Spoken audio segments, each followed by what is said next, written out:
से गांव में एक कंजूस मक्खी चूस रहता था। उसके घर एक पुत्र ने जन्म लिया। यह जानकर वह बहुत उदास हुआ। अब सभी गांव वाले यहाँ आते ही होंगे। मुझे तो उन सबको दावत देनी पड़ेगी। वो खाते भी तो कितना है। अरे हमारी कंजूसी की परंपरा ही टूट जाएगी। इनसे कैसे बचा जाए, इतना खर्चा हो जाएगा। मुझे ही कुछ सोचना पड़ेगा। हाँ, अब मुझे एक तरकीब समझ में आई। तभी 5 गांववासी वहां आ पहुँचे। कंजूस ने उन्हें फर्श पर बिठाया और जोर से अपने नौकर को बुलाने लगा। अरे दीनू, सभी के आगे एक एक प्लेट तो लगा दो। सब दावत पे जो आए हैं। ठीक है मालिक, लगा देता हूँ। उसने सभी के आगे एक एक प्लेट रख दी, जिसमें सिर्फ 2-2 लड्डू थे। यह देखकर गांववासी बोले, अरे सेठ जी, बस यही। अरे भाई, क्यों चिंता करते हो? आज मैं तुमसे एक बहुत बढ़िया खेल खेलने जा रहा हूँ। खेलोगे ना? मुझे मालूम है कि प्लेट में सिर्फ 2-2 लड्डू को देखकर आप सब हैरान हैं। लेकिन बंधुओं, परेशानी की कोई बात नहीं है।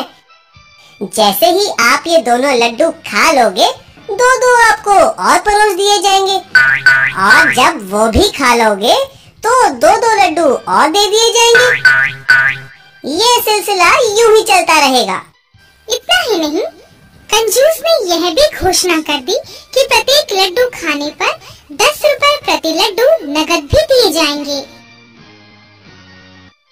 परंतु मेरी एक साधारण सी शर्त है कि ना तो आपकी बाजू की कोहनी मुड़नी चाहिए और ना ही प्लेट में आप मुंह मारे।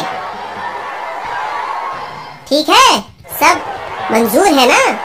अब आप खाना शुरू कर सकते हैं। तो शुरू कीजिए, लड्डू आपका इंतजार कर रहे हैं। खाइए खाइए। ये कैसी दावत है? कैसी दावत है? ये को मालूम नहीं है कुछ। बहुत मुश्किल है भाई, खा नहीं सकते ना। शरबत है, लड्डू थोड़े खाएंगे हम लोग। और कैसे खाइएगा? लड़का खाएंगे तो कैसे? बाहें नहीं मोड़ सकते। शरबत भी तो पिलाए नहीं है। अरे भाई, यह महाकंजूस है, महाकंजूस। इसने अपने पैसे बचाने के वास्ते ही ये योजना बनाई है। अरे भैया गजोधर, एक कैसी दावत है भाई? ना ही प्लेट को मुंह लगा सकते हैं और ना ही अपनी कहनी मोड़ सकते हैं, तो खाएंगे का? कंजूस का सर। गांववासी एक दूसरे के कानों में कुछ कहने लगे। इन्हें जो भी कानाफूसी करनी है करे, ये कुछ भी खा पी नहीं सकते। कंजूस मन ही मन खुश हो रहा था। अरे ये जो मर्जी सोच ले, क्योंकि बिना कोहनी मोड़े और बिना प्लेट को मुंह लगाए कुछ भी खाना नामुमकिन है। किसी ने खाया है क्या आज तक? परंतु यह क्या तरकीब लगाई उन्होंने। गांववासी एक गोलाकार बनाकर बैठ गए और अपनी कोहनी मोड़े बिना वे एक दूसरे को लड्डू खिला रहे थे। इसलिए वो खाते गए। ठहरो, बस करो, आप बहुत खा चुके हो। अरे विमल, अरे मिश्रा, अरे भौजी, इधर आइए। ये देखिए, 550 रुपए कमाए थे पूरे। चूस लिया तो कंजूस को। मेरा तो पूरा पेट भर गया है और मुझे 600 रुपए भी मिले हैं। अरे भैया गजोधर, हमने भी 500 ही कमाया। यह तो हद ही हो गई। मैं पैसे बचाने की सोच रहा था, परंतु इन्होंने तो मेरा ऐसे ही दिवाला निकाल दिया। मैं ऐसे ही हा कर रहा था।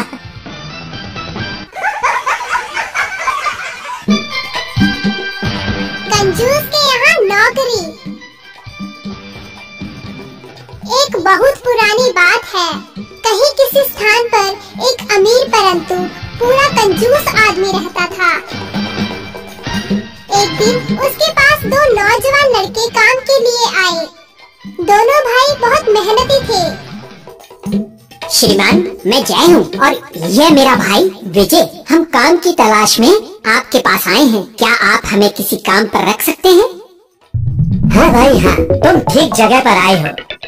अगर तुम्हें मेरे यहाँ काम चाहिए तो सुनो, पूरा साल काम करने के बाद तुम दोनों को मैं 12 सोने की मुद्राएं तनख्वाह के रूप में दूंगा। साथ में तुम्हें यहाँ रोज मुफ्त में भोजन भी मिलेगा, परंतु तुम्हें हर वो काम करना पड़ेगा जो मैं कहूँगा। अगर कोई काम तुम ना कर सके तो उसके बदले 4 सोने की मुद्राएं तुम्हारी तनख्वाह में से कट जाएंगी। मंजूर हो तो तुम आज ही से अभी काम शुरू कर सकते हो। आपका धन्यवाद सेठ जी। हम पूरी कोशिश करेंगे कि आपकी हर आज्ञा का पूरा पालन हो। धीरे धीरे समय बीतने लगा। एक दिन जय विजय से बोला, कल काम का आखिरी दिन है। तुम्हारा मतलब है कल हमें हमारी 12 स्वर्ण मुद्राएं मिल जाएंगी? हाँ, और हमारे पास 24 मुद्राएं हो जाएंगी और हम वापस अपने घर भी जा सकेंगे।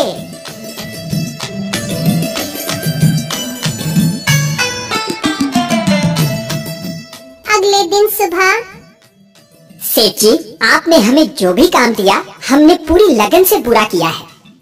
आप हमारी 24 स्वर्ण मुद्राएं दे दें ताकि हम अपने घर जा सकें। हाँ, तुम ठीक कहते हो, परंतु अभी दिन पूरा नहीं हुआ। आज का सारा दिन पड़ा है। अभी मैंने तुम्हारे लिए 3 और काम सोच रखे हैं, उन्हें पूरा करो और अपनी तनख्वाह लेकर चले जाओ। वो 3 काम कौन से हैं? हाँ, वो 2 शीशे के जग देख रहे हो, एक छोटा है और दूसरा बड़ा। तुम्हें ये करना है कि बड़े जग को छोटे जग में डालना है। ये कैसे मुमकिन है? ये तो नामुमकिन है। बड़ा जग छोटे जग में कैसे घुसेगा? ये तुम्हारी समस्या है। अब दूसरा काम भी सुनो। गोदाम में पड़ा अनाज गीला है, उसे कमरे से निकाले बिना सुखाना है। बिना बाहर निकाले ये कैसे सूखेगा? ये मुझे नहीं पता, मुझे जो कहना था कह दिया। और सुनो, तीसरा काम, तुमने बताना है कि मेरे सर का सही वजन क्या है। यदि तुम्हारे उत्तर से मैं संतुष्ट नहीं हुआ तो तुम्हारा उत्तर गलत गिना जाएगा और तुम्हें अपनी तनख्वाह में से 4 मुद्राएं कटवानी पड़ेंगी, क्योंकि ये शर्त तो मैंने तुम्हें काम शुरू करने से पहले ही बता दी थी। जय भाई, ये तो हमसे धोखा किया जा रहा है। ये सेठ हमें कुछ भी देना नहीं चाहता।